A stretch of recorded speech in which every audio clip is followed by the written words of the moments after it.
Hello everyone, I hope you all are enjoying this new initiative of Sunya IAS. I've already been teaching you the ongoing series of NCERT. Okay, what we are doing right now is the modern history and one of the most important section of NCERT where the questions haven't come yet, but without whose idea, whose foundation, you won't be able to do anything.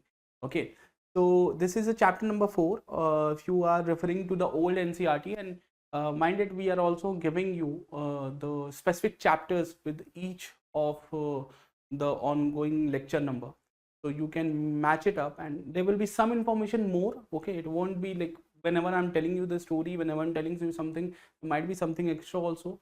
So make sure that you keep a A4 sheet and a pen along with that, along with your writing equipments, your gadgets. Okay, it will be important because you will be needing to make notes simultaneously. If you do so, it will be very helpful for you in the long run. So make sure you do that. Now beyond that, if you are referring to the old NCERT, okay, we are right now discussing. Okay, we are right now discussing the lecture number 4 from the Bipin Chandra, that is old NCERT. Okay, you can either have it from Orient Blankstone publication, or you can download it in the old NCERT format. It's easily available, or even we'll be providing that so you can read from there. Okay, ज़्यादा दौड़ना भागना नहीं पड़ेगा. So we have already done few of the sections, important section. We discussed in the past lectures about the conquest of Bengal, conquest of Mysore. We are on the conquest of Maratha Empire, and we have discussed one section, the rise and fall of the Maratha Empire, for section number 1. Okay, so let's move and let me remind you first what we were discussing in the last lecture. So these sections we have done already. In the last lecture we have discussed this whole section. Okay, the rise of the Maratha from the fiduciaries in Ahmednagar and Bijapur dynasties to the third battle of Panipat. Their rise and their demise, or fall, downfall, not demise, their downfall. We have discussed one section in the last lecture, last part of the lecture. In this lecture, we are going to focus what happened after 1761. Okay, they lost, but they went back. What happened then? So aftermath of Panipat to Battle of Bhima Koregaon, that is 1818. That is what going to be the focus of this lecture. If time permits, we'll also discuss a bit of a Sikh Empire, okay, under Ranjit Singh. That is also important, and if time permits, we will do that also here itself. So let's move forward. Let's begin the section. These things we have discussed: the rise of Shivaji, how Shivaji established a state, he declared himself to be Chhatrapati. Those things we have discussed. Then we discussed about Battle of Panipat. Okay, political causes, economic causes, these things we have discussed. Now we have to move to the Anglo-Maratha War, 1775 to 1782. Okay, so by 1771, okay, like they lost the battle in 1761. Okay, for almost 10 years. Okay, Bajirao passed away immediately. You see, by till 1771, Maratha had taken back a bit of the most of the territories which they have lost. Okay, so they were able to regain all the territories they have lost in 1761 in next one decade.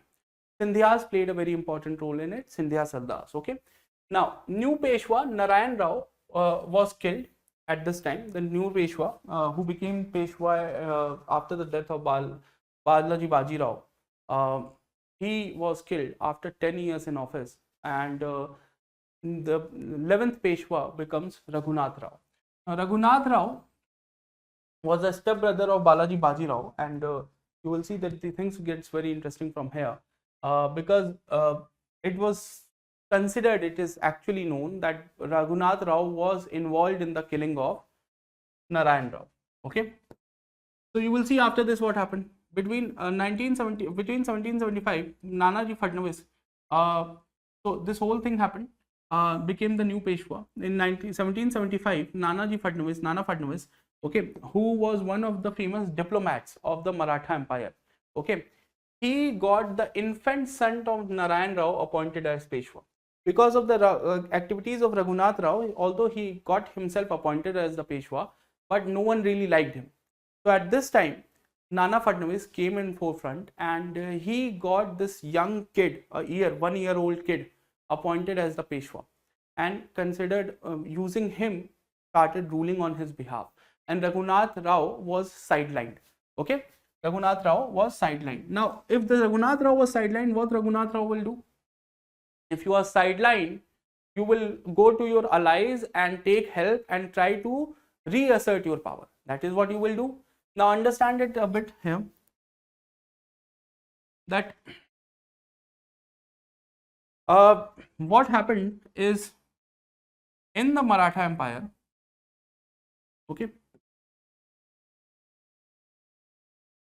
in the Maratha Empire, this is Pune, okay, not on the coast.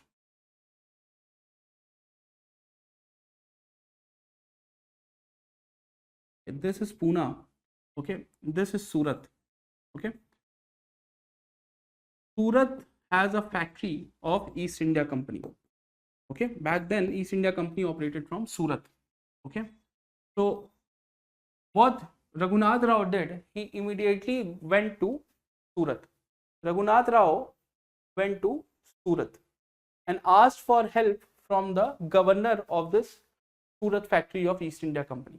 In Surat factory, they were more than happy to help him. Why? Because till this time, the Britishers were just a trading company in the west coast. In the east coast, eastern side, by now they were a powerful force because of their presence in Bengal and Madras. But in the west coast, they were not present as such. So when Raghunath Rao went to East India Company in Surat for getting their help, a treaty was signed there. This is famously called as Treaty of Surat, between the Peshwa Raghunath Rao, who was out of power, and East India Company. What were the terms of the treaty? The terms were very simple. The terms was that Raghunath Rao will be provided 6,000 men by East India Company. These men will help him go back to Pune, reassert his authority, remove the appointee of Nana Fadnavis, and in return, Raghunath Rao will do two things. What he will do? First of all, the region of Silsit and Basin, will be given to East India Company.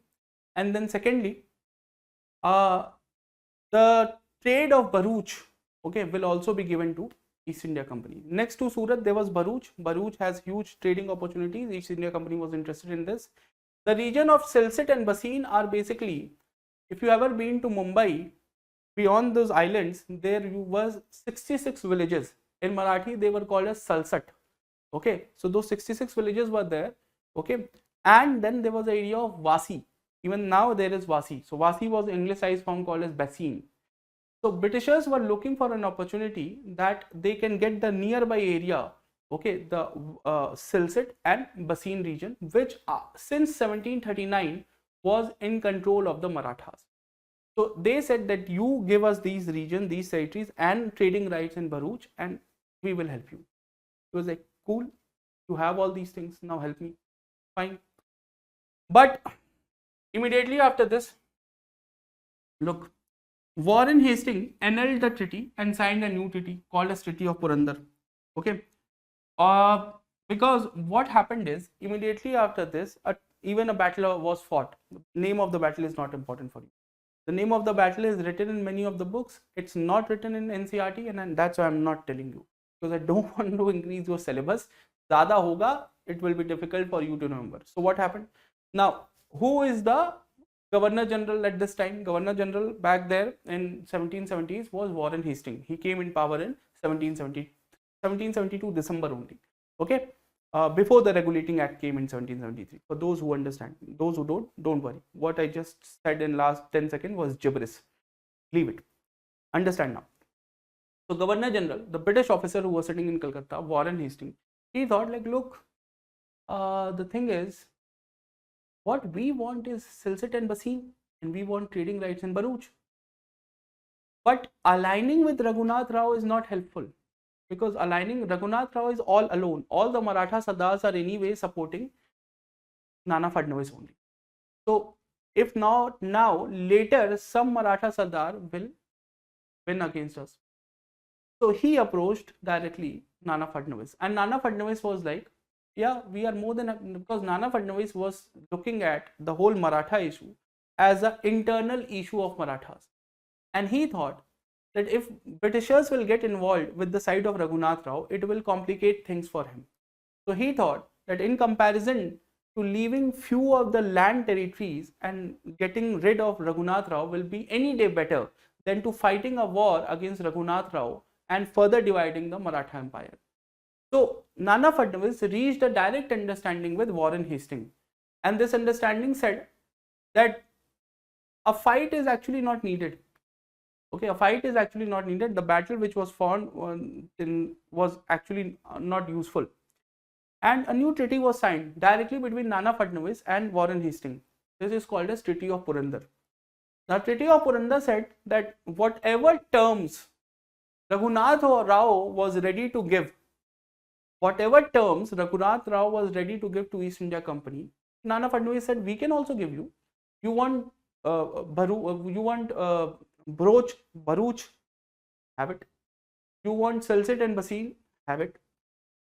But after that, make sure that you don't support Raghunath Rao. You accept the Peshwa Shahi of this new appointee, the kid, which I am getting appointed. That's it. Warren Hastings was more than happy. Warren Hastings करना ही क्या है, लड़ना भी नहीं पड़ेगा, हमें तो बैठे बैठाए चीजें मिल गई.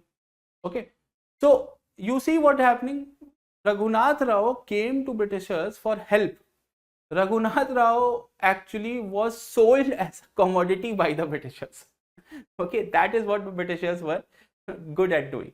They actually used Raghunath Rao as a commodity and traded him for peace. Okay, and made bucks in between. So that is what is called as this whole scenario of first the Treaty of Surat and then the subsequent Treaty of Purandar, which happened the very next year.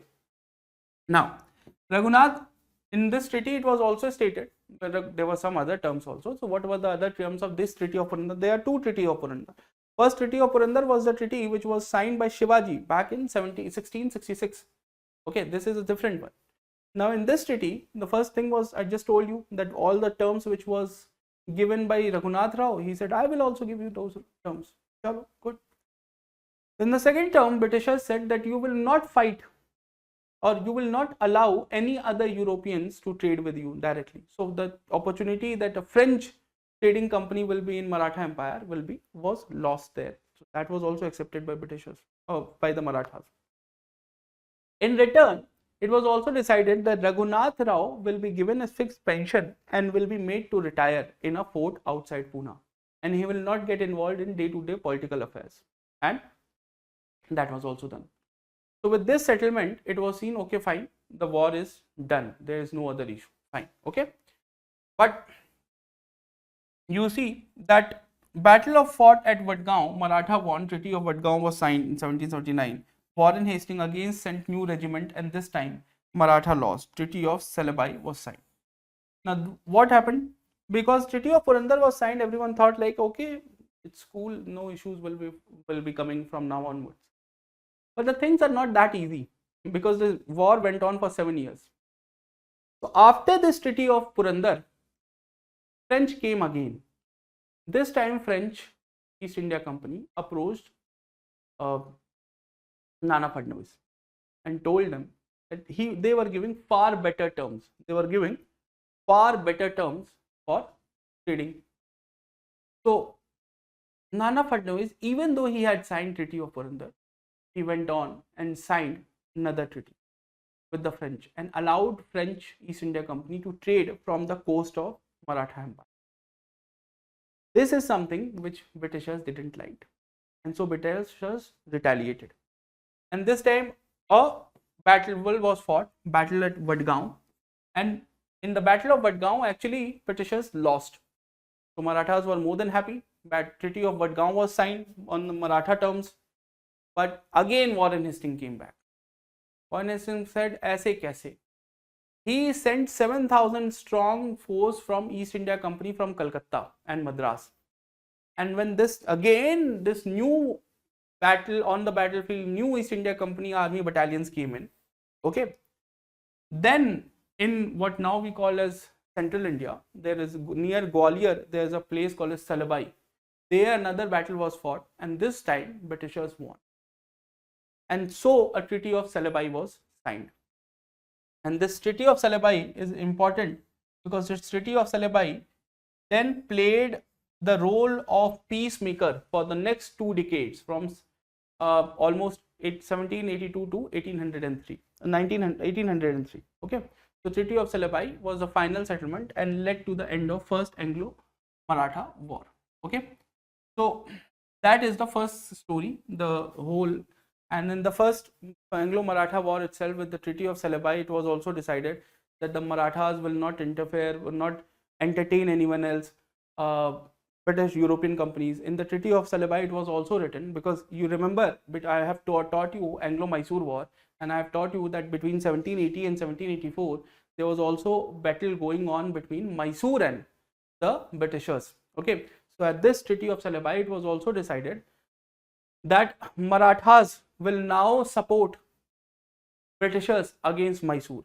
So all of a sudden, since in 1782, Marathas started fighting Mysore again to support the Britishers as per the terms of Treaty of Salabai.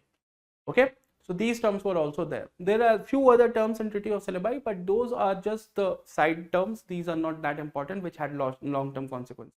Okay, and Marathas, the Britishers had the control of Basin, Silset, okay, Bharuch, and Bombay they have anyway. Okay, so that is the one section, 1782, it all happened. Now there is some other important things you need to know, that a huge number of scholars or everyone says that the reason for Treaty of Salabai,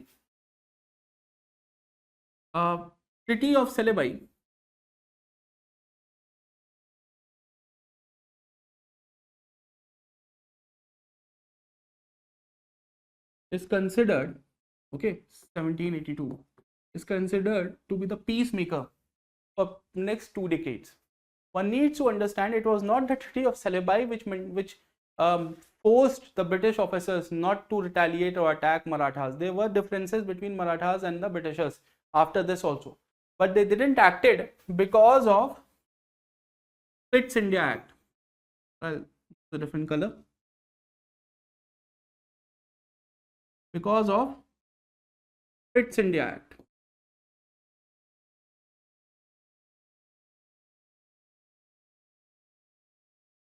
Okay, of 1784. The British Prime Minister William Pitt the Younger had stated that they don't want to fight. And that was the reason, nothing else. Okay, so more than Treaty of Salabai, Pitt's India Act is the reason for the 2 decades of peace between the Britishers and the Marathas. Okay, just keep this thing in mind, because again and again you will be hearing this, the Treaty of Salabai acted as the peacemaker for 2 decades. No, people, no. Those who get confused with Pitt's India Act, don't get worried. We will be covering it in chapter number 6. Okay, now let's go back. So we have discussed about one of the fight between the Britishers and the Marathas. Now let's move to the next stage. And I have told you when we were discussing about the Saranjani system in 1719 onwards, that Maratha Confederacy, the Maratha Sardars, became more and more powerful because of the Saranjani system. Those who don't remember, Saranjani system was a system which was revamped, was first introduced by Rajaram, Chhatrapati Rajaram, but was revamped by Peshwa Balaji Vishwanath in 1719. And after that, the Maratha Sardars were given the right to go and collect chauth from the Mughal areas, and this increased their influence in the region, provided money directly in their hands, and these Maratha Sardars later on became Maratha Subedars over the period of time in a way. Okay, whether it is the Sindhyas, the Gaikwads, the Holkars, okay, all these were, they got the power through this Saranjani system only. And over the time when Maratha Swaraj after 1761, it rose back again. This time it didn't rose back again in the same form, but this time the power of Peshwa was far lesser, and the role of these Maratha Sardars was far more, and therefore Marathas evolved as Maratha Confederacy. The important players, stakeholders in this Maratha Confederacy, which evolved after 1761 and to be more prominently after 1782, were these Peshwas in Pune. Okay, just give me a moment, everyone. Peshwas in Pune, Gaikwads in Baroda, Holkars in Indore, Sindhyas of Gwalior and also present in Ujjain, Bhosles of Nagpur, and Puas of Devas and Dhar. Okay, the Puas are sometimes written as Pawas also, but that's different. Okay, Pawas are also Maratha people only, but they are in Baramati and next to Pune only. Okay, so these were important players. If you see on the map, you see the Yashwantrao Holkar was the Holkar ruler who operated from Indore. Peshwa Bajirao II was there in Pune. Okay. Then Anandrao Gaikwad, okay, was there in Gujarat. Daulatrao Sindhya was there in Gwalior. Okay, these were the important players. First of all, you need to understand this. Now let's move forward and let me tell you what happened. Okay, so you can see the change in the Maratha territory after the second Anglo-Maratha War, okay, between 1800 and 1805. So I just want to show you what happened between their territory. You can see that how the territories of the Marathas reduced after the war. Okay, their presence in Delhi and all was totally reduced. Okay, so what happened in second Anglo-Maratha? Understand. The Peshwa Madhavrao Narayan. Who is Madhavrao Narayan? The small kid I was telling you about. The small kid was appointed to remove Raghunath Rao from the seat by Nana Fadnavis. That small kid, his name later on was Peshwa Madhavrao Narayan. So this Peshwa Madhavrao Narayan actually committed suicide. In 1795, this kid committed suicide. He was like 22 or 23. He committed suicide. It was always said that he was just under too much pressure of Fadnavis. Okay, so he committed. So Nana Fadnavis, he committed suicide. After he committed suicide, again there was an issue that who will become the Peshwa now. And in this time, Bajirao II came to prominence. Who is this Bajirao II? This Bajirao II was actually son of Raghunath Rao. Who is Raghunath Rao? The same guy who went to the Britishers. In Marathi text, he is also referred to as Raghoba. Okay, Raghoba. If you are referring or if you are watching it sometime in Maharashtra and you have heard some of the Maratha tales, this character is famously called as Raghoba. Okay, Raghunath Rao. So, Madhavrao Narayan committed suicide. Okay, and 5 years down the line after this, even Nana Fadnavis passed away at the old age of 40. Old age of 60. Okay, at the old age of 60, Nana Fadnavis also passed away. Now, Bajirao II was a very hot-headed man. Very hot-headed man. Okay. And it is said that after coming to power, he was already a greed man because his father was removed in 1782. So he took help from the Sindhya and didn't give very much importance to the Holkar. And this was a time when it was seen that the Holkars, the Sindhyas, the Peshwa, everyone was kind of trying to take over each other's property. There was already huge infighting in the Maratha Empire. Again, so you will see that under these circumstances, Daulatrao Sindhya became more and more important even in Pune, not only in Gwalior, but he also became very important in Pune. So in 1800, when Nana Fadnavis died, Sindhya of Gwalior and Bhosle of Nagpur started controlling more and more region of Pune. Okay. At this time, Holkars of Indore attacked Pune and won. Now, you can also ask me that why Holkars of Indore attacked Pune? One Maratha is attacking other Maratha, why? So what happened here is another story, and I will tell you. It's not there in your book, but again, without stories, kahani kaise padhegi? So what happened is, Holkars were 3 brothers. Okay, and one of the elder Holkar brother was anyway died. Second Holkar brother became the king, Yashwantrao Holkar. This third and the youngest brother, he went into the bordering area where the Peshwa rule was there, where Peshwa controlled the region and Holkars had a border with them, in present day Maharashtra only. He was picked up from there on the order of Scindia and was taken to Pune. And over there, because he was a Holkar and he was in this Peshwa's land without permission, his head was crushed by a elephant. ये भी सब चीजें होती थी, ठीक है, sir ही कुचल दिया हाथी से. And this made his young elder brother Yashwant Rao Holkar very upset. So what Yashwant Rao did now? Yashwant Rao at this moment, okay, decided without anything else, he directly attacked from Indore to Pune. And Yashwant Rao Holkar at this moment was so powerful that he attacked Pune, and Bajirao II, the Peshwa, has to run for his life. Okay, so Bajirao II ran for his life, and that is why it is said that Holkar of Indore attacked Pune and won. Now, when Holkar won in Pune, Bajirao II has escaped. So what he did, again Bajirao, just like his father, he went to British. And by this time, Britishers had got this new tool, subsidiary alliance. They had already made the Hyderabad in 1798 to sign a subsidiary alliance, the Puna's Wodeyar family to sign subsidiary alliance in 1799. So at this time in 1802, Bajirao II, without his territory, because he has already lost his authority to Holkars, he went to Britishers in Bombay and a treaty was signed and he accepted the British subsidiary alliance. He accepted the British subsidiary alliance. Now, this is also something to remember. If you are just going to mug up the things, in most of the cases after the battle, after the war, subsidiary alliance are signed.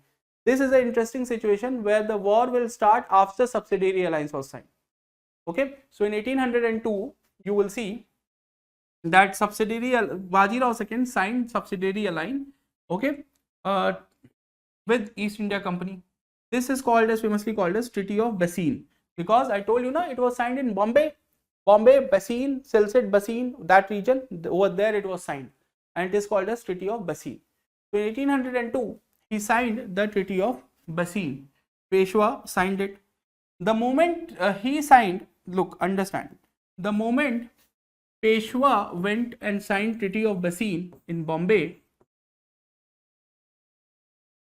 there are other points also in Treaty of Basil in 1802, but the major point is it was a subsidiary alliance. Okay, so Peshwa made the Maratha Confederacy itself in subsidiary alliance with the Britishers. So Britishers now legally said that since the Peshwa has signed the subsidiary alliance, the rest of the Maratha Sardars have to accept our authority, which are in terms with subsidiary alliance. The Holkars, the Scindia, everyone said, what is this? We had already removed that Peshwa, so we will not accept this subsidiary alliance. And this conflict led to the Second Anglo-Maratha War. This conflict led to the Second Anglo-Maratha War. I hope I have explained subsidiary alliance in advance. I am not going to do it again, okay? That has already been done. So that basic understanding is needed if you are attending this session. The battle was fought at Badgaon. Maratha won, Treaty of Badgaon. Okay. This one is done now. Yep. East India Company now attacked Maratha Sardars in, now, yep, this is by mistake.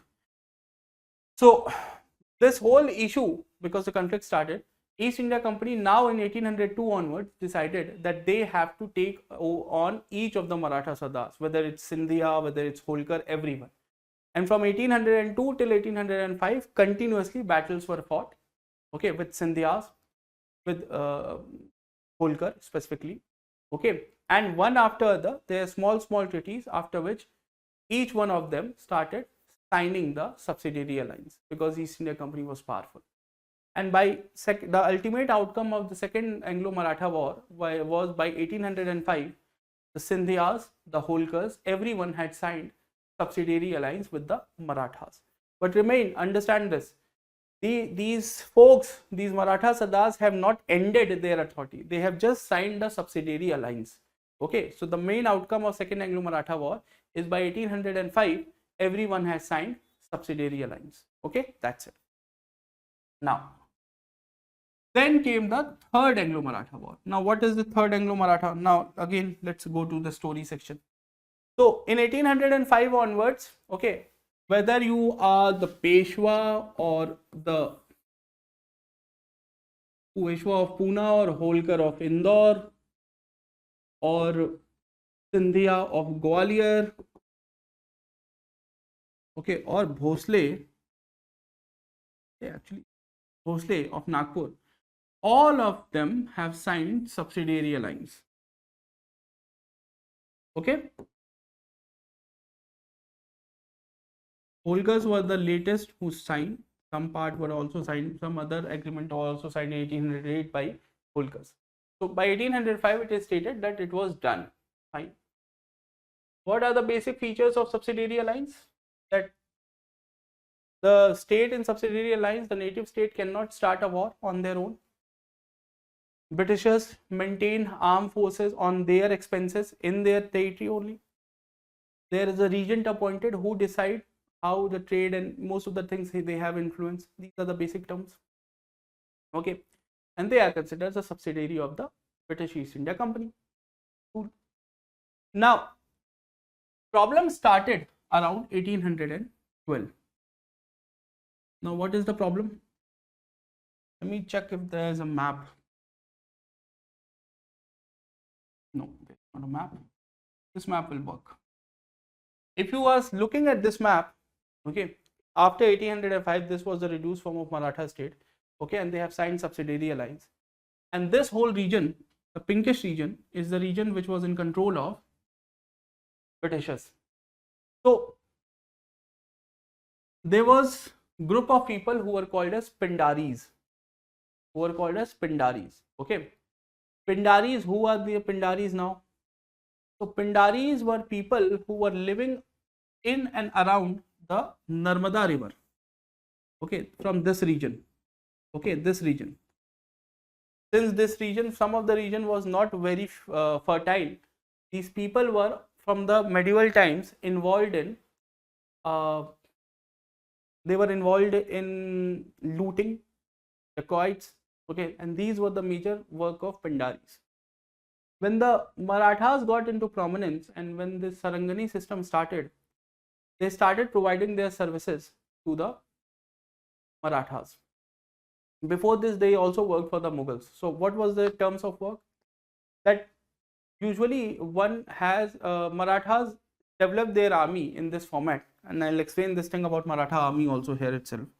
That Maratha evolved their army in this format. Okay, so before moving to 1812, understand the Maratha army system.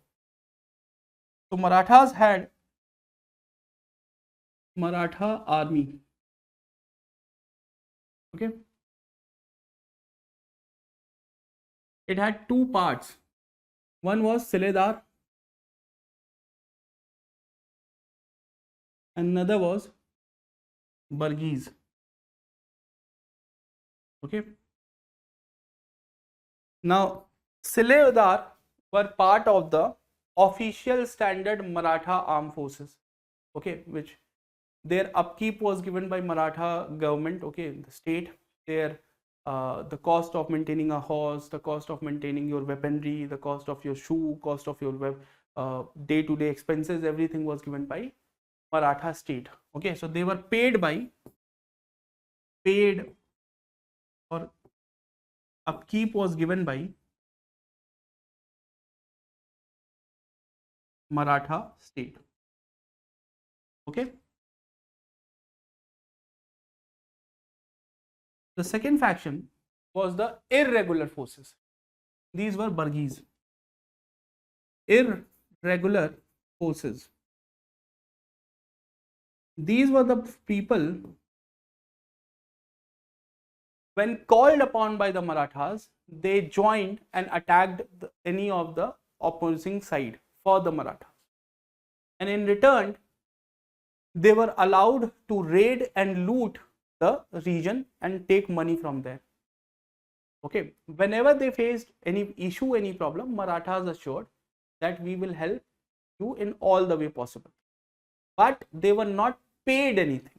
They were allowed to loot the region which were taken over by Marathas in the initial section. So that's how Burghis were kept. These Burghis usually included the Pindaris. Okay, fine. Now what happened? After 1805, after the subsidiary alliance was signed, the Maratha armed forces were no more required because everything was done through the subsidiary alliance only. Siladars lost their jobs, or they were made to join the this new British East India Company army in that region. But the Burghis, who were unofficial or irregular armed forces, they had nothing to do. They were free. So what they started doing? They started doing what they used to do in the past: attack anyone, fight anyone, loot anyone. And you will see that at this time, Burghis were also egged on or supported by whom? Sindhyas and Holkars.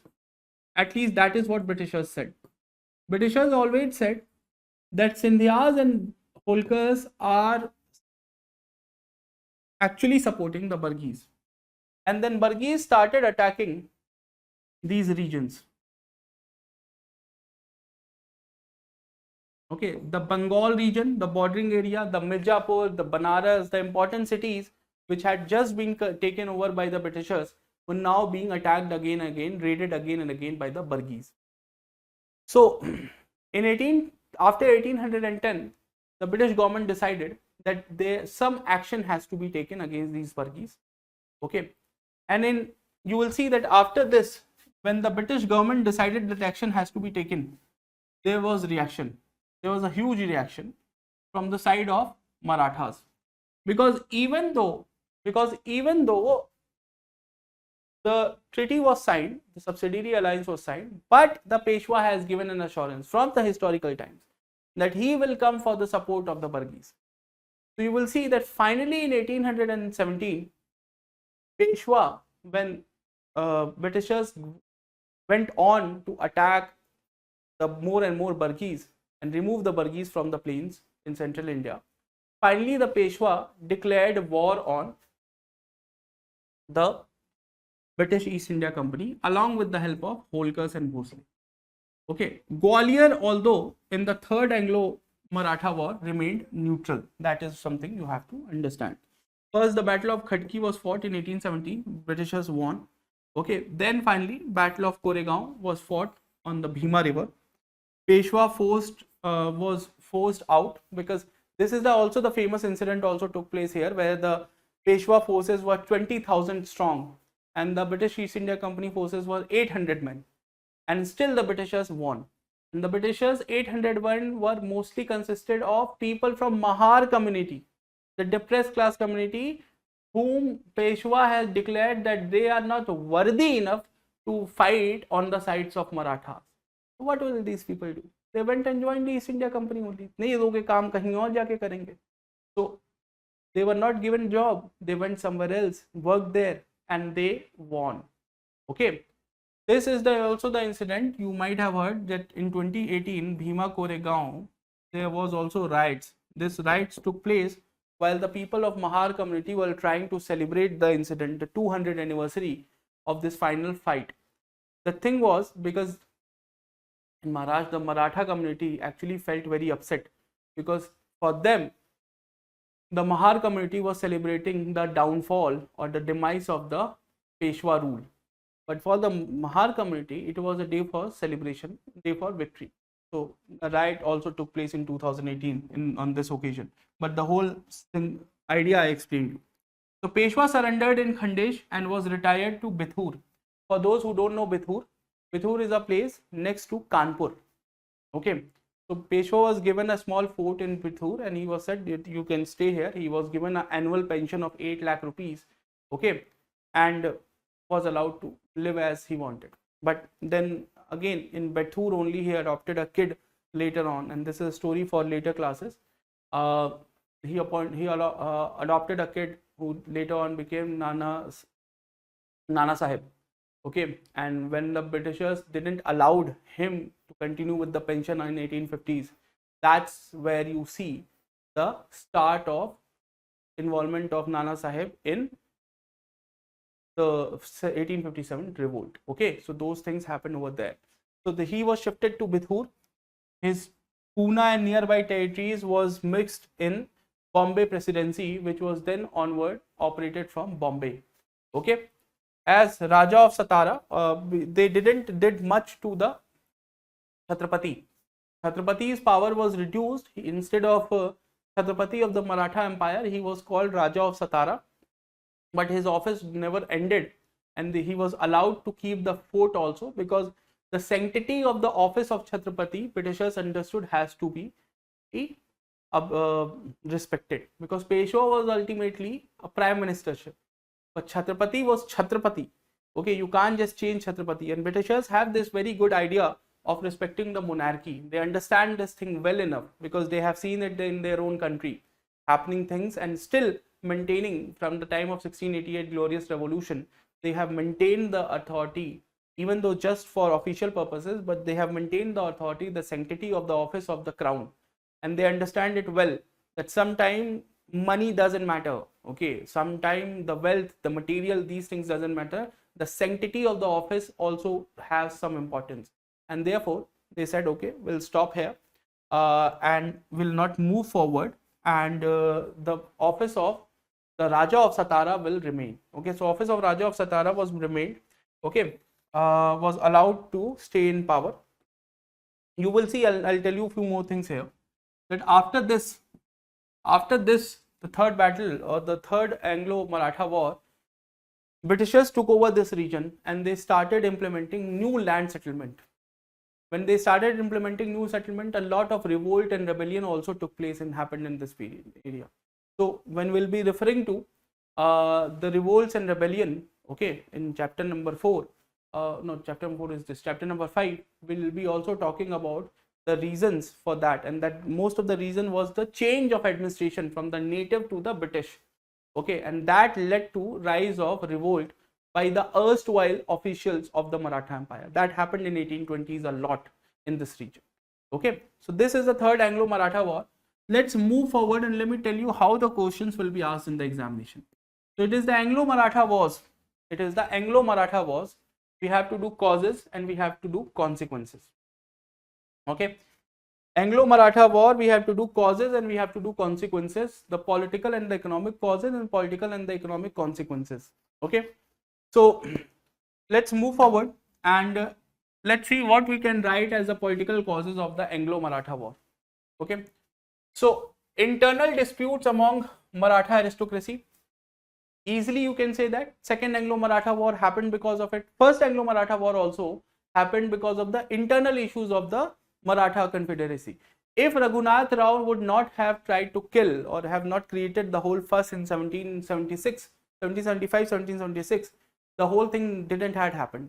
Even in the second time, if Bajirao II didn't have tried to have killed the younger brother of Yashwantrao Holkar, the whole fight didn't started. So the dispute, internal dispute of Maratha aristocracy was the main reason for all the Anglo-Maratha wars. Then East India Company's expansionist approach. Always remember that it was not mentioned here, but let me tell you this. What you are thinking, why Britishers were so much interested in this area? Always remember this, that the main central region of Marathas was Deccan. Okay, and Deccan is the fertile region which is most prominently known for production of cotton. Cotton is something which was most essential for the English industries, Lancashire, Manchester. Okay, English industries, textile industries were dependent on the raw material which were produced in Deccan. So it was essential for East India Company to have the commanding authority on Deccan.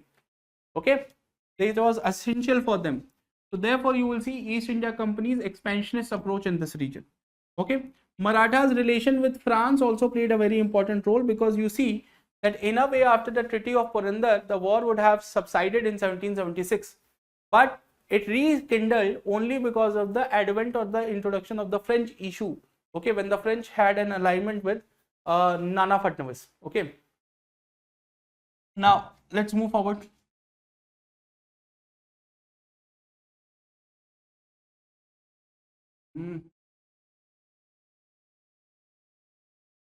Chalo. Economic causes of the Anglo-Maratha War. Cotton boom in Deccan. I just explained you this thing. Raw material for English factories. East India Company wanted control of Broach and Bombay. Explained you this thing. That was the main reason for Treaty of Salabai. Okay. Then Maratha territory was good source of revenue. Okay, because with the after 1818 you will see that this whole territory will start paying a huge amount of revenue. Okay, it was mainly the Mahalwadi system was imposed in this region. Okay. For those who don't know about Mahalwadi system, don't worry, it's the English land settlement system after permanent settlement. It was the most used, okay, system in which the whole village was made to pay tax in a single go. Okay.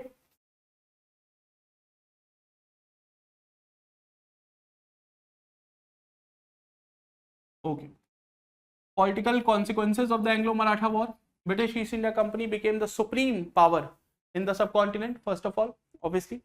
The idea of the Maratha Swaraj ended once and for all. They even tried to rekindle with the idea in 1857, but nothing came out of it. Okay, so idea of Maratha Swaraj ended. Military started in Deccan and Bundelkhand. Militancy started in Deccan and Bundelkhand, and I explained you a few minutes back only that after 1818, this whole region saw a huge amount of militancy. Okay. So this has to be maintained.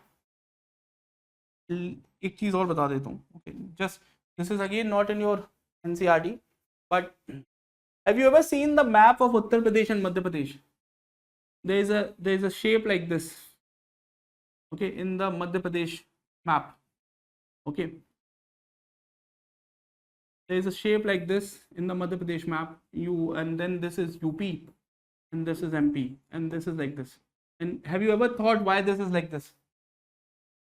Okay, this map, this shape is because what happened there?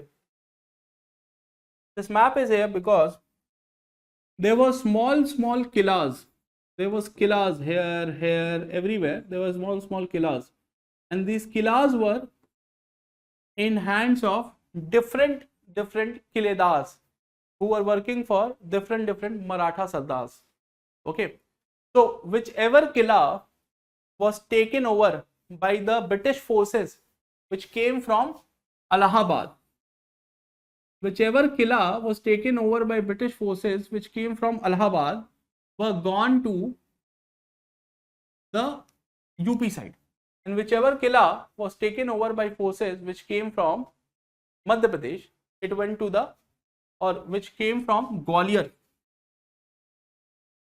they went to the Madhya Pradesh. Okay, and that subsequent territory also, and that is why the shape was like this. The British maintained this shape till 1947 between Madhya Bharat and United Provinces. That is what the name of UP was. And so after that also, this is only the name was maintained. Okay. Now, British East India Company done, this point's done. Economic consequences of Anglo-Maratha War. Cotton from Deccan was provided in extensive amount to the British, for the British company, and they used it extensively, and they not only used it, they exploited us. So much so till 1876.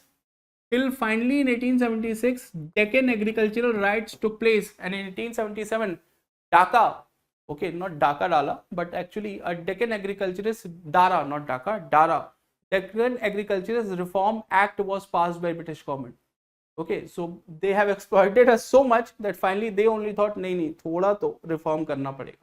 Okay, so between 1818 and 1878, they exploited this region for cotton so much so, okay, that you can't even mention those things.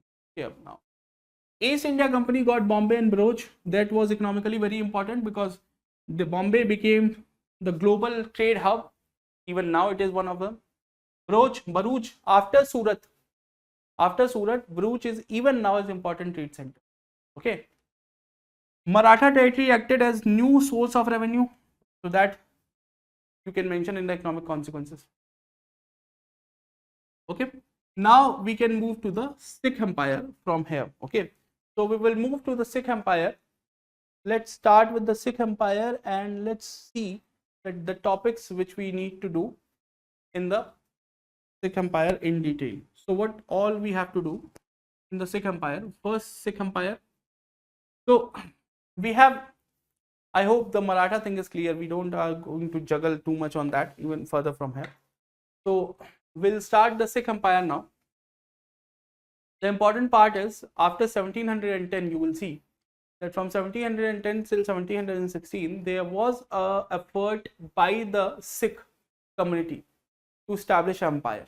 Okay, that everyone I think knows already this thing. So the first Sikh Empire is something which was founded by Baba Banda Singh Bahadur. Banda Singh Bahadur. Okay, and for those students who don't know certain things, the Mughal Sikh crisis had started in 1606 itself. Okay, and we will be discussing it in more detail in the medieval history, so I'm not going to concern you too much with it here. But after the demise of Aurangzeb, when the Bahadur Shah first was very much involved in his own issues like the civil war situation, the succession crisis in the Mughal Empire, and this opportunity was used by the Sikh community, and that also led by Baba Banda Singh Bahadur, and they developed this whole new state in what we now call as Yamunanagar district of Haryana. Okay, so that place was called as Sirhind, which was a province of Mughals. So they taken over that province and they renamed Sirhind as Lohgarh. Okay, as Lohgarh.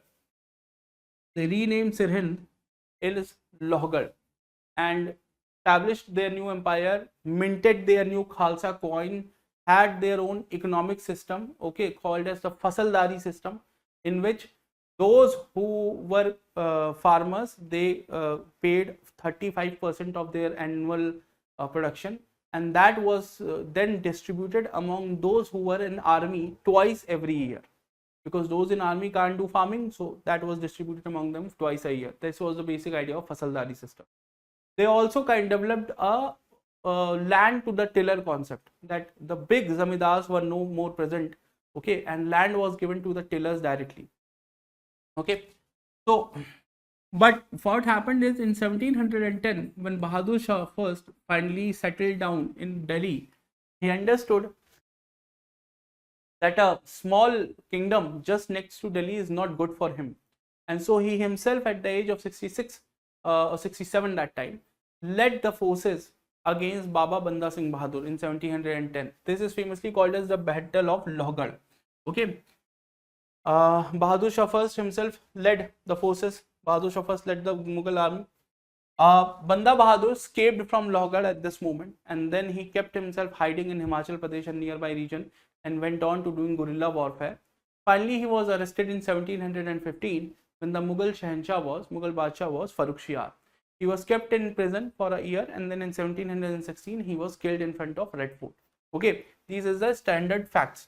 The Sikh state ended after this, or Sikh state actually ended in 1710 only, and then all the people in Sikh community started went into hiding for some time, and then they started living in small misl. Okay, these were group of people. They started forming this new misl system. Now, from 1710 till 1799, the Sikh kept on living in small misls all the time. Okay, and the region of Punjab was always, it was affected by continuous attack from the northwest, whether it was attack of Nadir Shah, whether it was an attack of Ahmad Shah Abdali. This region always had some invader continuously invading. So Sikh community, while living here, became more and more because they were prone to attack, they became a militant community. And here I'm not using militant in a bad manner. Okay, militant हर बार खराब ही नहीं होता है. Military techniques हैं. Okay, they knew those things and they were always prepared to fight. Okay, so they evolved themselves in that manner at this time. Okay, you'll see that the Sikh community was divided into two factions at this time, Buddha Dal and Taruna Dal. So Buddha Dal was the group of people who were a bit older in age from the Sikh community, and they were performing things, and Taruna Dal were the young ones who were actually fighting on the ground. Okay, so this is what was happening after 1716. As I told you, by this time there were 12 Sikh missiles which were led by Sukha missile. Okay, by 1780s, 1790s, I am telling you. This whole region, I am telling you, trying to show this map, that this area which was most infested by the invading armies was this one which was inhabited by the Sikh community. And this one shows a very basic idea of what was happening even in 1761. Okay, let's move forward. Then the important thing which one needs to know is about the Sikh Empire, and it doesn't mean that the Sikh were not active anytime otherwise. Look, there is always already an incident in 1782. Okay, if you are in Delhi, you will know that outside Red Fort, okay, there is Shishganj Gurudwara. Okay, Shishganj Gurudwara.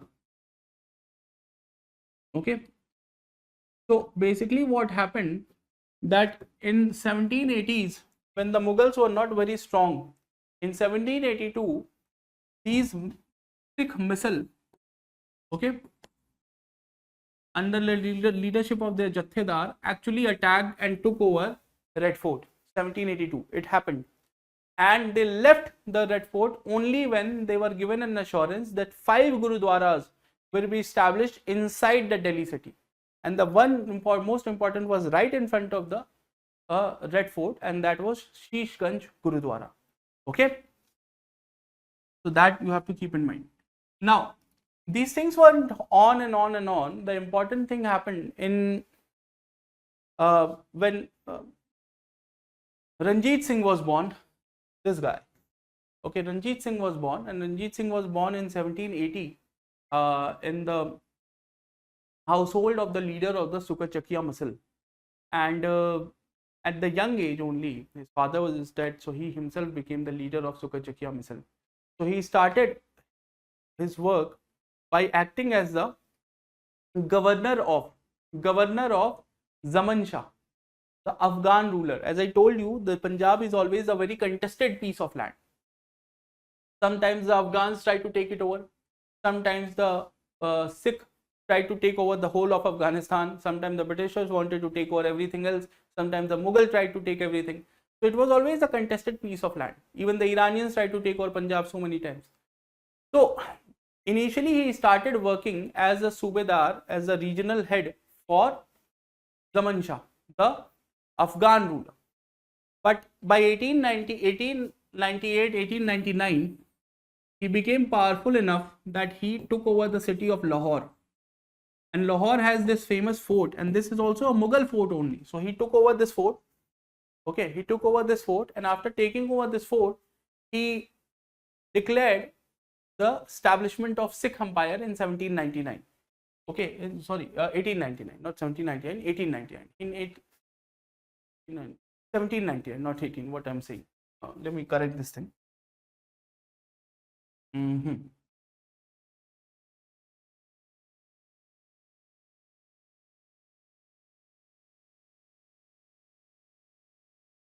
In 1799, he took over Lahore and declared the establishment of Sikh Empire in and around Lahore. And then he went on a winning spree of taking more and more area around Lahore. Okay, so that's what he did. This is the map of Sikh Empire at its epitome in 1843. This area, this whole Akshay Chin area, was taken over by Sikh Empire only in 1840s, after the demise of Ranjit Singh. So that you have to keep in mind. We'll come to this. I'll take it one step by step. Don't worry.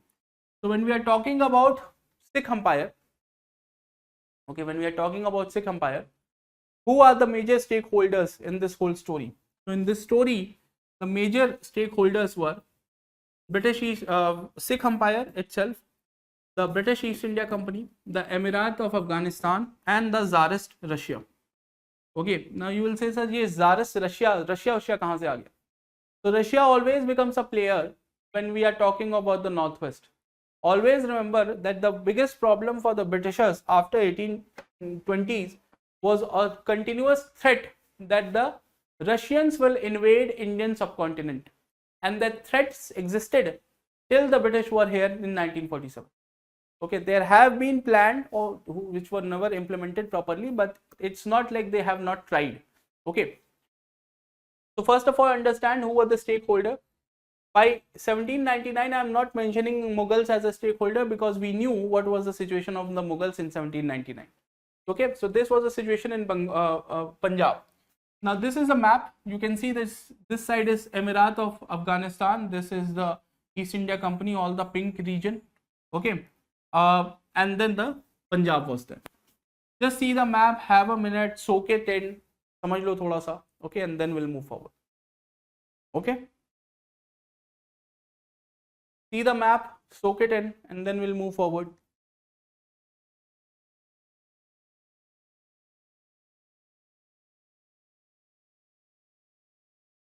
Chalo. So first Sikh Empire we have discussed. Okay, we are talking about second Sikh Empire, and this is again something which students get confused. So don't get confused in this. Okay, don't get confused in this. This is important.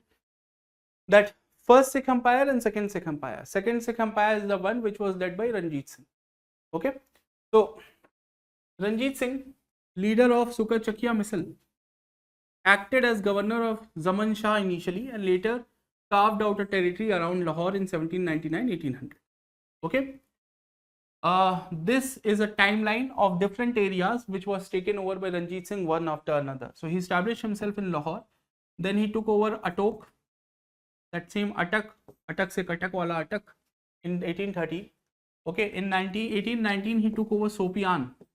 Okay, in 1808 it's not written, but let me tell you, in 1808 he took over Jammu. Okay, and then after 1809 he started moving towards Multan. After 1809, 1823 he took over Naushera. Okay, in 1837 he annexed Peshawar. Okay, 1834 actually, 34 he annexed Peshawar.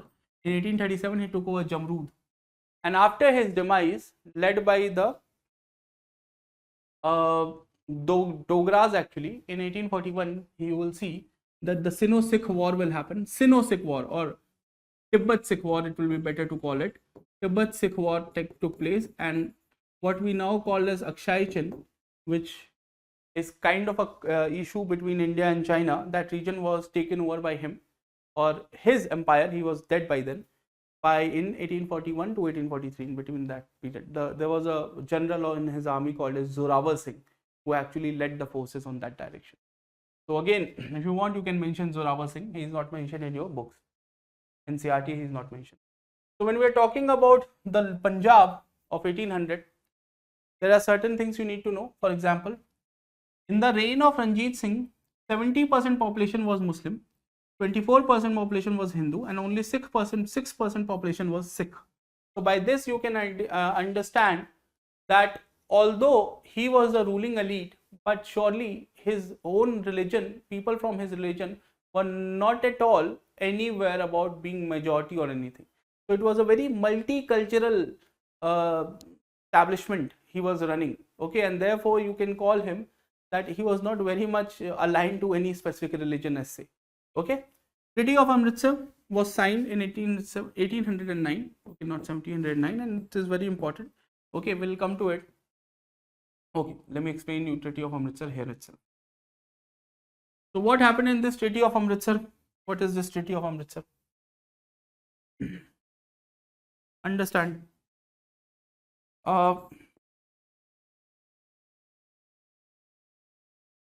British East India Company. Okay, British East India Company was threatened that because after 1805, after 1803, British East India Company has taken over Delhi. Okay, and therefore they were now sharing a border with the Punjab and nearby region. So with any more adventure, if Ranjit Singh would have taken, he would have directly had to fight the British East India Company. British East India Company didn't want it. So in 1809, they signed a deal with with Ranjit Singh, and this idea was that we know where is Satluj River. Okay, there is this Satluj. Where is Satluj? It's here. Okay, and it was decided, this is Satluj. It was decided that under no circumstances, Ranjit Singh will move on the east of Satluj River. West of Satluj, whatever he wants to go, move, take over land, he can, no problem. British East India Company doesn't have any problems. But he should not move east of Satluj River. So it was decided, and this was the term of the Treaty of Amritsar of 1809. Okay, and this treaty will play a very important role. Okay, so this deal was signed, and then by 1818, Ranjit Singh appointed the Dogra family in a very important position. So Dogra rulers were the Gulab Singh Dogra, who later on became the ruler of Kashmir. They were three brothers. Okay, in 1808, when Ranjit Singh took over the area of Jammu, okay, Gulab Singh's father was a fiduciary in Jammu. So Gulab Singh appointed his own son Khadak Singh, who was young 10-year-old kid, as the Subedar of Jammu, and made Gulab Singh Dogra as the real Diwan and the acting authority in Jammu. Okay, Gulab Singh's younger brother was made the Prime Minister of Punjab, okay, under Ranjit Singh, and he acted in that position from 1818 onwards for 23 years. Now, these things were going great for Dogra family of Jammu. The third brother, then he was not very involved, but under Gulab Singh only, there was another Dogra general only. His name was Zorawar Singh. So Zorawar Singh was made the chief of Sikh Army also. So that was the influence of Dogras, and I'm telling you about the Dogras because you have to understand Kashmir also from here only. Okay, so you understand about the Dogras also here only, that the Dogra family of Jammu. Okay, that's from where the Dogra royalty comes from. Dogra family of Jammu. Okay, so the eldest brother was Gulab Singh, who acted as the Subedar. Gulab Singh, who acted as the Subedar, first as Diwan, then later on Ranjit Singh called back his son Khadak Singh and appointed Gulab Singh as the Subedar in Jammu. And his younger brother was appointed as the Prime Minister, and not the brother but another member, Zorawar Singh, was appointed the army chief. Okay, so this was the role of these people in the court. Fine, this much is done. Let's move to the next section. Yeah, so now everything was going fine, no issues, no problem, everything was fine only till 1839, when Ranjit Singh was alive. Ranjit Singh passed away in 1839 at the age of 59 or 60. He died in 1839. When Ranjit Singh died, then the problem started. Khadak Singh, Ranjit Singh's son, okay, he became the second Maharaja of Sikh Empire. Okay, he was a drunkard. He is famous that with him coming to power, the whole empire started facing difficulty because he was not at all available ever to do anything, because half of the time he was drunk. Okay, so he stayed in power between June and October 1839 only, and then he passed away. Then came in power Nihal Singh, or actually Khadak Singh didn't pass away. It is said that he was poisoned and he was bedridden. So he was bedridden. Okay, bedridden, and his son Nihal Singh was then appointed the third Sikh Maharaja of the Sikh Empire. He stayed in power between October 39 and November 1940, almost 13 months. The story goes like this, that the day Ranjit Singh actually died, because he was bedridden for almost 13-14 months. So the day Khadak Singh actually died in 1840, okay, and when Nihal Singh came back after the last rites of his father, the floor or the head of the door actually fell on his head and he also died. Don't think what was happening. I don't know how it can happen. In a single day, two kings in a same kingdom can die. I don't know how it happens, but it happened. So now Nihal Singh also passed away. Okay. After this, if you'll see, you will see the Chand Kaur, who was the she was the regent of Sikh Empire, and she was the mother of Nihal Singh. She stayed in power for some more months, for 2.5 more months, and then another son of Ranjit Singh from another of his wife, Sher Singh, who was almost 40-year-old by this time, he came into prominence and he became the fourth Maharaja of the Sikh Empire. He stayed in power for almost 1.5 years, but then he was also killed.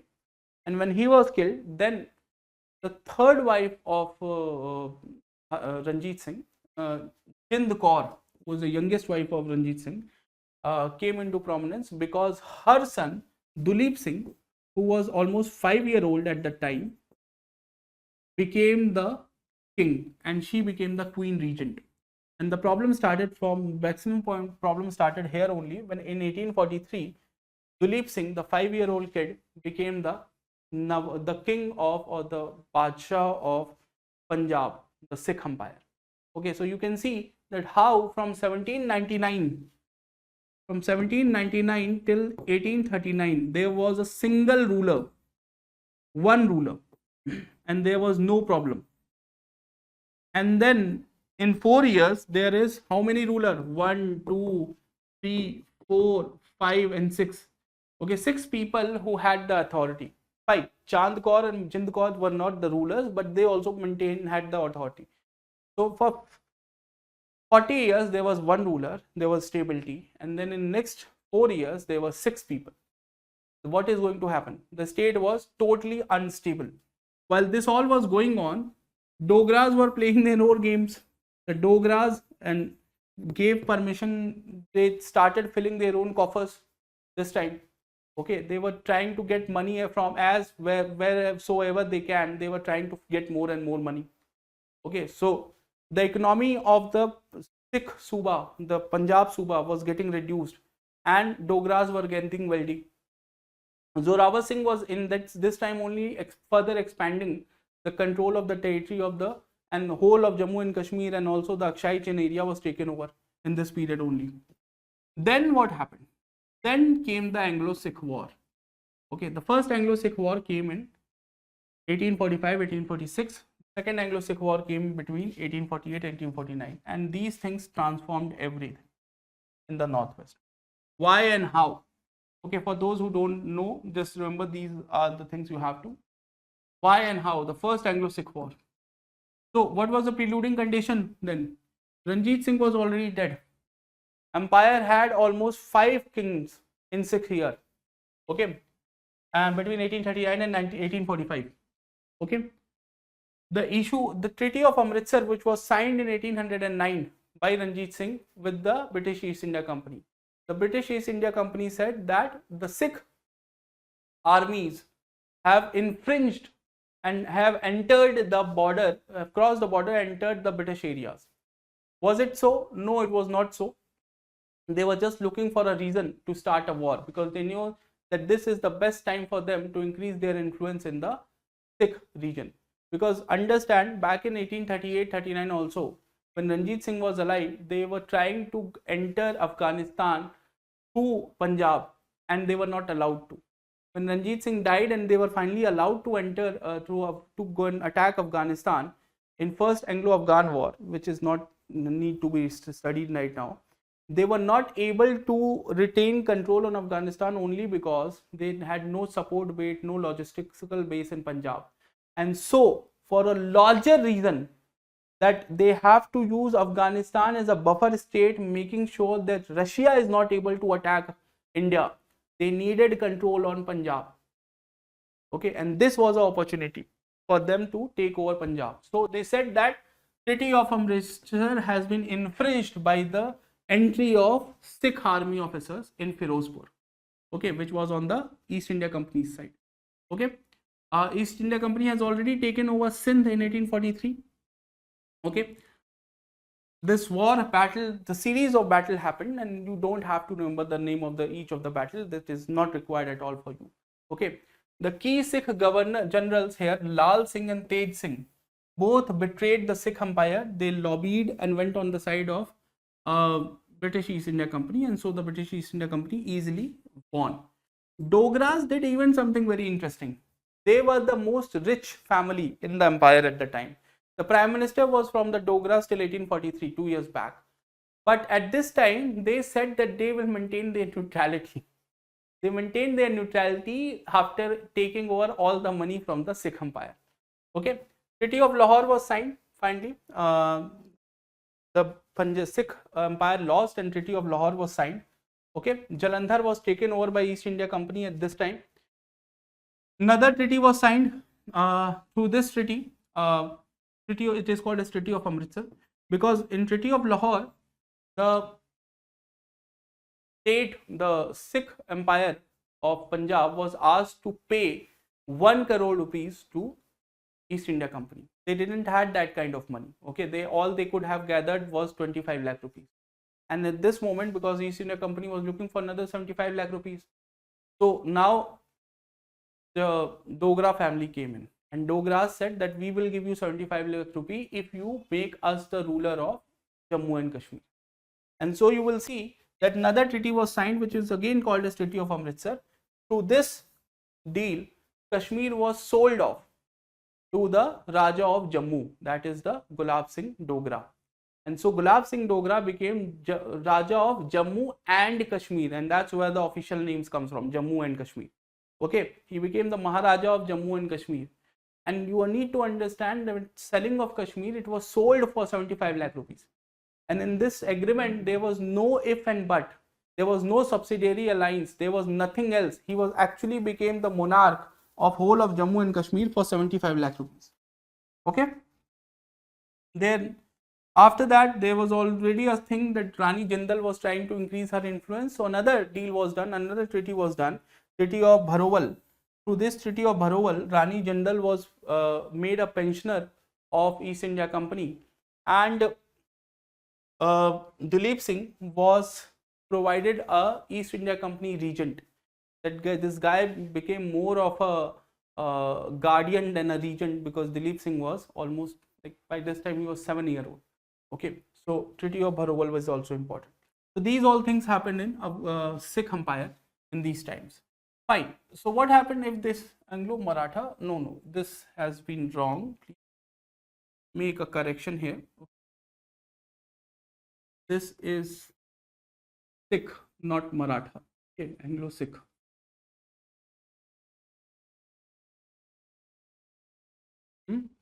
We'll just write Sikh Empire. Anglo-Sikh. War of 1848-1849. So what is the condition now? Already they have taken everything. Why they need to fight again? The thing was that they have taken everything. I have shown you the map of Sikh Empire. Okay, in this map you have seen that this region is called as Multan.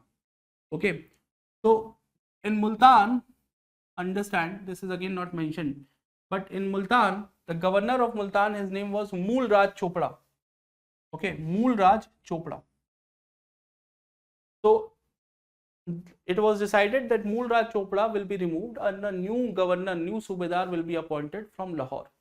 Good. Now, Mool Raj Chopra wanted his son to be appointed in his place.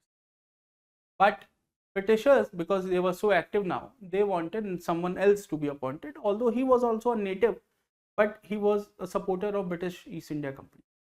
So that guy, along with the British officers, came to the court or to the fort in Multan. First day, Mool Raj Chopra said, okay, fine. He gave the keys and he left the fort.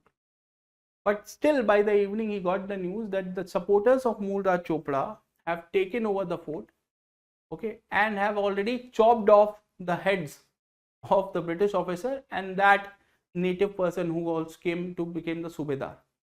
Under these circumstances, there were no other ways. Mool Raj Chopra said, fine, if that is the will of the people, then let us carry on with it. And the rebellion was started in Multan against the British East. Now those people who were living in Lahore in the court of Duleep Singh, and they were already upset by the presence or the increasing influence and presence of British East India Company, they also now aligned with this cause of Mool Raj Chopra. And that is how the Second Anglo-Sikh War started. Because then, at this time, Lord Dalhousie, who became the Governor General of India at the young age of 38 in 1848, he was appointed here in India, and he was like, this issue needs to be resolved. Okay, and then the war started. Again, there's a group of battles took place. The one important battle is called as Battle of Gujarat.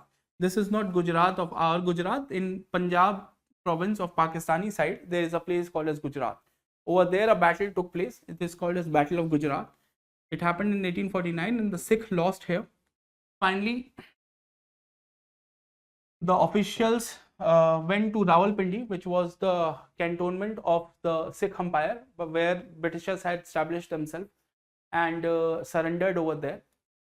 After this, because Dalhousie was the Governor General, Dalhousie had this thing, he didn't wanted to do any treaty or subsidiary alliance with anyone in India.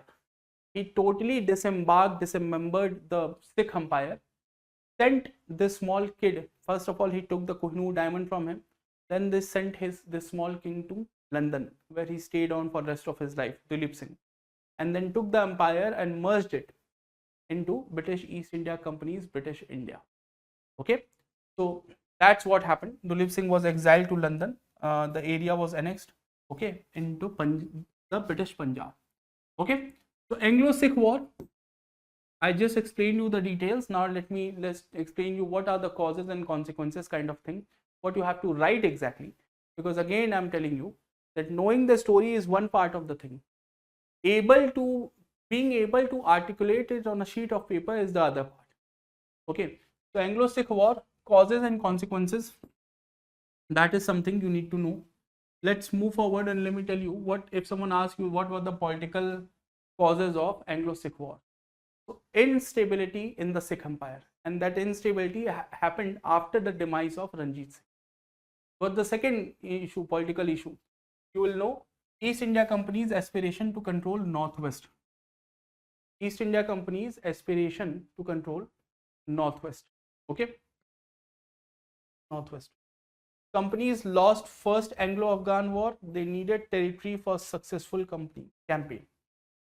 I just explained this thing, that to have a successful campaign in Afghanistan, for example, take a recent example. What was the major reason for the American loss in Afghanistan, or what was the major reason for the Soviet loss in Afghanistan? Is not having a support base in Pakistan. Okay, why Taliban regrown in Afghanistan? Because Pakistan, the region, was continuously helping them. Why the Soviets were not able to control Afghanistan? Because the Mujahideens were getting support from Pakistan. Same thing, that is the same region we are talking about. So whoever controls Pakistan or that territory can always use that territory to provide the logistical support to maintain themselves in Afghanistan. And British East India Company understood it well, that unless and until you have command in Punjab, you will not be able to control Afghanistan. Okay? And that is the reason the company lost first Anglo-Afghan War, and they needed the territory for a successful campaign. And you will see this happening later on. We'll be talking about in 1878 to 1880, when the second Anglo-Afghan War took place. Although British East India Company was not a complete victor in the second Anglo-Afghan War also, but they were able to reach the Treaty of Gandamak. Through this Treaty of Gandamak, they got the rights to control the foreign policy of Afghanistan. They were able to do at least that much also, not failed completely as it happened with them in the first Anglo-Afghan War, only because this time in 1878 to 1880, they have this control on Punjab, from where they got the logistical support. Okay, so this is done. Now, treacherous Sikh noblemen, and I have explained few of the examples, whether it was the Dogras or Lal Singh, all of them, you can mention them. Okay. Economic causes of Anglo-Sikh War. Unstable Sikh Empire was losing on revenue a lot. Ill-prepared military. All the money was already coffered by the Dogras. Okay, and the money which was needed for the continuous technological transformation which Ranjit Singh continued to do till 1838-39 was not done after that. East India Company saw opportunity to increase territory for revenue and route for trade, and that is the economic reason for them getting interested. Okay, they wanted to trade till Central Asia. Political consequences of Anglo-Sikh War. British became the masters of the Punjab and the Sikh Empire ended. This was the biggest political consequence of the Anglo-Sikh War. Then the second one, with base in Punjab, East India Company could tackle the Russian threats. Okay, with base in Punjab, East India Company could tackle the Russian threat. Threat to neighboring British territories also ended. Then Jammu and Kashmir was carved out as a new state under Gulab Singh Dogra, and Patiala state became the most prominent Sikh state after the demise of Sikh Empire. Always remember, the Patiala ruling elite were totally separate from the Sikh Empire. They were already, after 1905 also, they were aligned more on the British side. So Patiala ruling dynasty, okay, Captain Amrinder Singh, on these people, they have their separate origin from the Sikh Empire. Okay. Economic consequence of Anglo-Sikh War. East India Company got new territory, which was source of revenue for them. Cost of second advent into Afghanistan reduced because they have logistical support now. Then the third and the most important thing, direct monetary benefit came from Lahore Darbar and sale of Kashmir. That's 75 lakh rupee from sale of Kashmir and 25 lakh rupee from the Lahore Darbar. And this came in 1846 itself. This could be written as the economic consequences of Anglo-Sikh War. Okay. One important thing which need to be covered here is the Dalhousie's policy of annexation. Okay, Dalhousie's policy of annexation. Now I told you about this guy Dalhousie. Okay. Now Dalhousie came to India and became the Governor General at the young age of 38. Okay, and for becoming Governor General, 38 is a really young age. Okay. So what he did, Dalhousie believed that first of all, he didn't have faith in natives. Okay. And he believed that this idea of having princely states and making alignment with them, this is not required. All we need is a whole subcontinent again under direct British control. So although he was a appointee of East India Company and not a direct appointee of Crown, but he has his own aspirations, and in a way the role which was played by Dupleix for the French, one can say it was played by Dalhousie. Okay, so Dalhousie could have gone to any extent to increase the influence. He believed that the British administration was far superior to the corrupt and oppressive administration of the native rulers. His chief instrument was doctrine of lapse. Now, understand this. What is doctrine of lapse? I'll come to the exact definition in this thing. You have to read this. But what happened in doctrine of lapse? So, first of all, to understand doctrine of lapse, we need to understand 2 or 3 basic concepts. Doctrine of lapse.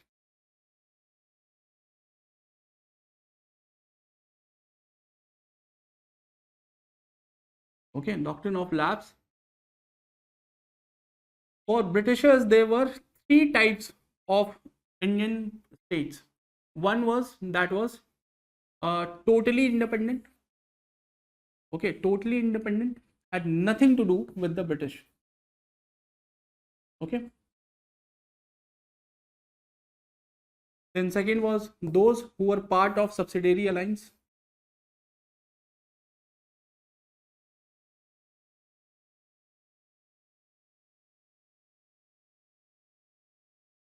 Okay, and the third one was those territories which were directly controlled by Britishers, controlled by East India Company. These were the 3 types of Indian territories. Okay, that was totally independent. For example, Nepal. Okay, it was in subcontinent, but it was totally independent. Part was subsidiary alliance. For example, Maratha after 1803, okay, or Mysore after 1799, or Hyderabad after 1798, and territories which were directly controlled by East India Company. For example, Delhi after 1803, or Bengal. Okay. So what happens now? How doctrine of lapse is applied? When it comes to the first section, okay, doctrine of lapse has nothing to do with these people. Doctrine of lapse also doesn't have anything to do with these people.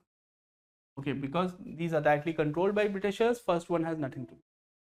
The second section, where subsidiary alliance is already signed, these is where the doctrine of lapse as per Dalhousie gets tricky. Dalhousie says that for those territories who are in subsidiary alliance, okay, the rulers over there are allowed, because when the rulers signed these agreements of subsidiary alliance, they considered themselves to be equal footing on the Britishers, but Britishers never looked them on an equal footing. So now Dalhousie came up with this new conceptualization of his, and he said that these rulers who have signed subsidiary alliance, their son, their grandson, their upcoming generations are going to take over the office of kings, monarchs in this states because of their bloodline. Okay. Now, if a ruler therefore doesn't have a direct successor from his bloodline, we can appoint anyone else whomever we like. Okay, and we will not be bound by the agreement, because the subsidiary alliance is with that ruler's family and not with the specific ruler. Okay, that is the point number 1 of subsidiary alliance. Then further he stated that when the ruler is removed, in case he doesn't have a direct successor from his bloodline, he will be removed, or after his demise, the power will not be passed on to this successor. Cool, fine. Then the state could be either transferred to whom British East India Company wants, okay, or it could be subsumed into British East India Company's direct control also. Now he other stated that in this subsidiary alliance system, those states, leave about this whole succession and bloodline thing, there are also criteria, he said, when they will all keep on checking with the help of the regent who are appointed in the subsidiary alliance, that if there is a state who are part of subsidiary alliance and the ruler is not ruling his state properly, who will decide the properly thing? The regent, who is a British. So if a state is not being ruled properly, then also using this doctrine of lapse concept, Dalhousie can remove the ruler on the point of maladministration. So doctrine of lapse not only contain the succession issue. Usually what happens, students think that doctrine of lapse only contain the succession issue. It contains the succession point and the maladministration point. Okay, maladministration is a word which was used in the ancient medieval historical sense. Otherwise, the exact meaning is misadministration. If the regent or the Dalhousie thinks that a ruler is not capable of ruling his state, he will be removed. Okay, and in that circumstance also, it will be on British government, British East India Company government to decide that whether someone else from the same family needs to be appointed or the state has to be moved into direct control of East India Company. Okay, so these things are there. This is the basic idea of doctrine of lapse. Now what I just explained you is written here in a proper sense. When the ruler of a protected state died without a natural heir, his state was not to pass to an adopted heir as sanctioned by the age-old tradition of the country.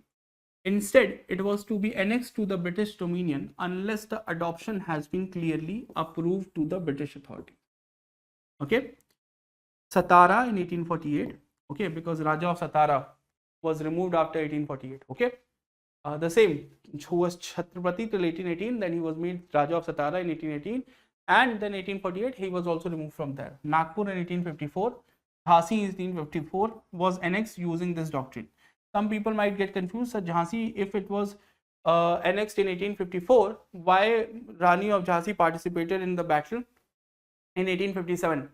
because she was trying to get some better terms from the company for the next 3 years. She stayed in that fort. She was trying actually to get some good terms. She actually was not interested in fighting British East India Company till 1857.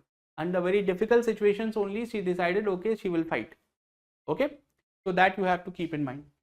Now, Dalhousie also refused to recognize the titles of ex-rulers and stopped paying them pension. Nawab of Arcot, Raja of Tanjore were immediately impacted. Nana Sahib only participated in the revolt of 1857 when Dalhousie said after the demise of his father Bajirao II in 1848 that he will not be getting pension because he was an adopted son. Dalhousie said that we will not pay you anything. Again, under the same bloodline thing, that you are not from the bloodline, we will not pay you those 8 lakh rupees which we had assured the Maratha Peshwa in 1818. Okay, he even sent his representative to East India Company's office in London to resolve that issue, and those issues were not resolved. Then only he participated in the 1857 revolt. Okay, Dalhousie used the misgovernment as a reason for removing Wajid Ali Shah from Awadh in 1856. That was one thing you need to remember. Okay, now this whole doctrine of lapse created so much fear in the minds of these princely state rulers that after you will see the revolt of 1857, the British government have to come out and say in public that under no circumstances this kind of policy will ever be used in India. Even the office of Viceroy was only created because Governor General office continued till 1947. Office of Viceroy was only created as a direct representative of Crown to connect with the rulers of the princely states only. It was a better concept that's why they appointed the same person in the office of Viceroy and the office of Governor General, and that's why these both offices continued on till 1947 simultaneously. Okay, so keep in these things in mind. This is the concept of doctrine of lapse which was still remained and was there in UNCERT. I needed to explain it. Now let's discuss the questions quickly and then we'll finish off this, because this is anyway pretty big chapter. A lot of lectures have been taken to cover this chapter. What were the causes of the war between the East India Company and Nawab Siraj-ud-Dawla? Now, while explaining Bengal, I have explained you the causes of reasons. Okay, here you are not expected to write specifically the fortification issue or the fortification issue or the Dastak issue or the issue of Raj Vallabh. No, those things are not required to write. What you are expected to write is better terms like political issue, economic issues. Okay, Nawab economic issue, political issue, and those kind of points are needed to be written here. Okay, how was Battle of Plassey fought? What were its consequences? Now, Battle of Plassey was fought from both sides, and a lot of treachery was done that you need to mention here. Its consequences were, many people always write the consequence of Battle of Plassey was the British took over the power. No, British never took over the power after Battle of Plassey. They only became a political stakeholder. Okay, after Battle of Plassey, the Britishers became political stakeholders instead of being a trading company. That's the only thing that happened. Discuss the clash between Mir Qasim and the East India Company, and you will here explain the whole issue of Patna massacre. Okay, and before that also the issue of Dastak. Okay, how he removed all the taxes from all the traders. Okay, and then the whole issue of Patna massacre of 1763, and then the Battle of Buxar can be mentioned. Okay, so that will be done here. Trace the course of British wars with Mysore. When trace the course is written, then you have to write all the 4 wars. The first Anglo-Mysore war 1769, the second Anglo-Mysore war 1780-84, third Anglo-Mysore war 1790-92, and the fourth Anglo-Mysore war 1798 and 1799. How in each of the war you will see that Britishers were not directly a party. It was never that we are going to fight the Britishers. It was always that they, in the first Anglo-Mysore, Mysore was going to fight Arcot. Britishers just entered, and the second Anglo-Mysore, the fight, Britishers got involved because of the involvement of the French. The third Anglo-Mysore, the war was between the Mysore and Travancore, and Britishers went to help Travancore. In the fourth Anglo-Mysore, again the fight was between Tipu Sultan and the Wodeyar family, and the Britishers came in to support Wodeyars. So those things have to be mentioned. Discuss the underlying factors and the forces of Wellesley's policy of expansion. What were the basic methods he used to achieve his aims? Wellesley's policies of expansion was basically the subsidiary alliance, and that has to be explained here. Okay. He implemented it in the last decade of 18th century. How did the British overpower the Maratha Confederacy? So when you have to mention about when they are asking how British overpower Maratha Confederacy, try to keep your answer only to the Second Anglo-Maratha War. Okay, because that's the story of Britishers overpowering the Maratha Confederacy. Always remember, in the first Anglo-Maratha War, the aim was not to overpower the Maratha Confederacy. It only happened in the second, and somewhat you can also mention some point of the third Anglo-Maratha War, which is also called as Pindari War, but not the first Anglo-Maratha War. So make sure while trying to write this answer, you skip the first Anglo-Maratha War. That is not required. Examine the policy of conquest and annexation followed by Dalhousie. Okay, so you will explain in detail here, okay, the whole doctrine of lapse and those things in detail. Okay, so that has to be done. Then the last section, and you just think like this, cover this portion, everyone. And now let's move forward and look at the last section. Write short notes on Mir Jafar. So Mir Jafar, you can always say that he himself was a general, and at the age of 60, he saw Siraj, 23-year-old kid, coming to power. He never liked the Siraj in his personal capacity also, and when he got an opportunity, he aligned with the Britishers to remove Siraj and do exactly what Ali Wadi Khan had done with the Nasiri dynasty. Now, after this you can write, but very soon he realized that he was also facing the same difficulty which Siraj used to fail when it came to having interactions with the British East India Company. And then he exactly did what Siraj would have done, that is, he aligned with the other power, that is the Dutch East India Company, and the Battle of Chinsurah was fought. Okay, and his demise was as difficult as anyone can think of. Fine, so you can write that thing. Robert Clive. Now the Clive has been seen in various means and ways. Always remember that till 1947, Clive was always seen as a hero. There was also a movie made on Clive, The Clive of India, which was made in 1933 or 1934, something like that. So you can write about it. Okay. The dual government of Bengal, that is something you have to write. The dual government of Bengal is something we haven't covered yet. So again, in next chapter, we'll be covering it. The dual government is Bengal basically is after 1765. There was two forms of government. One was under the Britishers, which was related with the Diwani process, that is tax collection process. And then there was a Nizami process, that was administrative work, which was left in hands of the Nawab of Bengal. Okay, so what difficulties arise over there because although administration was in hands of Nawab was not given money to run the administration. So how he is going to do the things, and that's why there was a problem. Annexation of Sindh. Now annexation of Sindh is something which is a small topic, needs to be covered separately. Okay, we'll be covering it separately. 1843, it's a small section in the foreign, in the chapter where is a whole chapter on India's relation with the foreign countries. Over there we'll be covering this, so you will be able to do this question after this. And annexation of Awadh, it happened in a simple way, and I told you that in using the doctrine of lapse, Wajid Ali Shah was removed on the terms of maladministration. Okay, and he was removed even though he had a proper son, Birkis Qadir, his name was. Okay, he was removed. He was moved to Calcutta. While he was removed, he also wrote that famous poem which Pandit Bhimsen Joshi sang so greatly, Babul Mora Naihar Ute Jai.